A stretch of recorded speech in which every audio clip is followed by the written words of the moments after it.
ఇప్పుడే breaking news అయితే రావడం జరిగింది. ముఖ్యంగా చూసుకుంటే గురువారం నాడు రాష్ట్ర వ్యాప్తంగా హాలిడే అయితే ప్రకటించడం అయితే జరిగిందనమాట.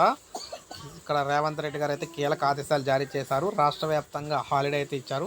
ముఖ్యంగా స్కూళ్ళకు సంబంధించి స్కూళ్ళు కాలేజీలకు సంబంధించి కూడా మ్యాక్సిమం హాలిడే ఇచ్చే అవకాశాలు అయితే కనిపిస్తున్నాయి అనమాట. ఎందుకంటే హాలిడే ఇవ్వడంతో జీవో కూడా జారీ చేశారనమాట. సో రాష్ట్ర వ్యాప్తంగా స్కూళ్ళు కాలేజీలకు సంబంధించి కూడా సెలవు అనేది మనకైతే క్లియర్గా అర్థమవుతుంది ఇక్కడ.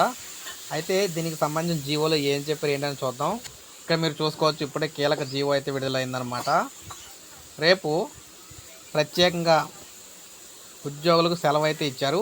జీవో కూడా జారీ చేసింది ప్రభుత్వం. సో ఉద్యోగులకు సెలవు ఇచ్చారంటే ఆటోమేటిక్గా ప్రభుత్వ కార్యాలయాలకు సెలవు ఇచ్చినట్టే. ఎందుకంటే ఇక్కడ బంజారాల ఆరాధ్య దైవం సంత్ సేవాలాల్ మహారాజ్ జయంతి వేడుకలను నిర్వహించేందుకు వీలుగా తెలంగాణ ప్రభుత్వం గురువారం ప్రత్యేక సాధారణ సెలవు ప్రకటించింది. ఈ మేరకు ప్రత్యేక సిఎల్ మంజూరు చేస్తూ జీవో కూడా జారీ చేసింది. బంజారా ఉద్యోగులు ప్రజాప్రతినిధులు వినతి మేరకు ప్రభుత్వం ఈ నిర్ణయం అయితే తీసుకుందనమాట.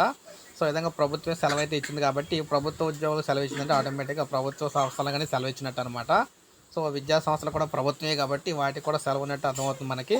సో గురువారం నాడు రాష్ట్ర వ్యాప్తంగా సెలవు అయితే ఇచ్చినట్టు తెలుస్తుంది. ఒక లైక్ చేయండి, సబ్స్క్రైబ్ చేసుకోకపోతే మన ఛానల్ సబ్స్క్రైబ్ చేసుకొని ఫాలో అవుతాను.